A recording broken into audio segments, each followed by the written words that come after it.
आज मैं एक ऐसे व्यक्ति के बारे में बताने जा रही हूँ जिसके बारे में आप सुनकर आश्चर्यचकित हो जाएंगे।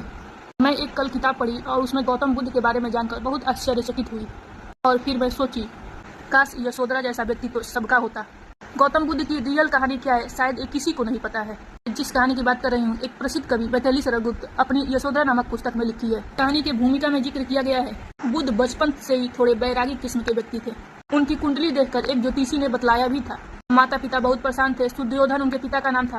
माता पिता बहुत कोशिश किए कि हमारे बच्चे का मन विरक्त न हो। अच्छा महल बनवाया, सारी सुविधाएं दी। जैसे ही गौतम बुद्ध किशोरावस्था में आए, उस समय की सबसे खूबसूरत लड़की यशोधरा से उनकी शादी करवा दी गई। यशोधरा के पिता बुद्ध से बहुत सारी परीक्षाएं ली। सारी परीक्षाएं में बुद्ध पास होते गए। उसके बाद यशोदा से बुद्ध की शादी हुई। उस जिंदगी में बुद्ध ठीक ठाक से रमे हुए थे।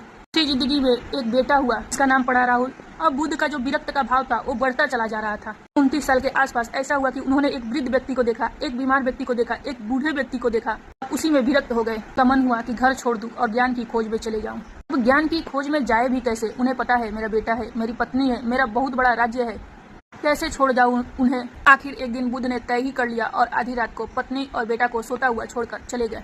इसे बौद्ध परंपरा में महाभिनिष्कर्ष कहते हैं। यशोधरा बहुत परेशान है, लेकिन यशोधरा की परेशानी ये नहीं थी कि बुद्ध चले गए, बल्कि इस बात से परेशान थी कि वो बिना बताए चले गए। भरोसा नहीं किया और अपनी सहेली से कहती है, सिद्ध हेतु स्वामी गए यह गौरव की बात, सिद्ध हेतु स्वामी गए यह गौरव की बात, पर चोरी चोरी गए यही बड़ा बैघात। सखी वो मुझसे कह के जाते, कह तो क्या वो मुझको अपनी पतबाधा ही पाते। यशोदा के मन में ये मलाल थी कि बिना बताए ही चले गए। साल बाद बुद्ध को ज्ञान की प्राप्ति हुई बोध गया में बोधि वृक्ष के नीचे। 5 शिष्य बुद्ध को छोड़कर भाग गए थे बुरे वक्त में। उन्हीं को सबसे पहले ज्ञान दिया सारनाथ में, जिसे धर्म चक्र प्रवर्तन कहते हैं। गौतम बुद्ध कपिल वस्तु में गए और एक आश्रम में ठहरे। तब पूरे कपिल वस्तु में मातम सा गया कि एक राजा का बेटा आश्रम में रह रहा है। तब गौतम बुद्ध ने कहा कि मैं राजा का बेटा नहीं हूँ, मैं इस समय बुद्ध हूँ।